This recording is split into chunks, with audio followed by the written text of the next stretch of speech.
കുട്ടികളെ ഫോണിൽ നിന്നും മാറ്റാൻ കുറച്ച് ട്രിക്കുകൾ നോക്കാം. ഒരു കാർഡ്ബോർഡ് കഷ്ണം ഫ്രെയിം പോലെ മുറിച്ചെടുക്കുക. നടുവിലൊരു മരത്തിന്റെ ആകൃതിയുണ്ടാക്കി ബാക്കി ഭാഗത്ത് സുതാര്യമായ സെല്ലോ ടേപ്പ് ഒട്ടിക്കുക. കുട്ടികൾക്ക് പുറത്തുനിന്ന് ലഭിക്കുന്ന പൂക്കളും ഇലകളും ഈ ടേപ്പിലൊട്ടിച്ച് മനോഹരമായ ഒരു പ്രകൃതി ചിത്രം നിർമ്മിക്കാം. കട്ടിയുള്ള തണ്ടുള്ള ഒരു ചീരയിലയെടുക്കുക.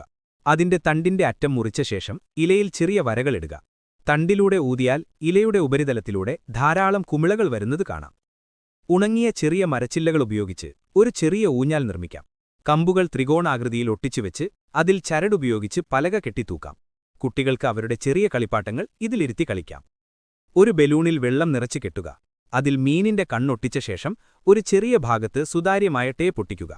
ടേപ്പ് ഒട്ടിച്ച ഭാഗത്ത് സൂചി കൊണ്ട് കുത്തിയാൽ ഒരു മീൻ വെള്ളം ചീറ്റുന്നതുപോലെ തോന്നും.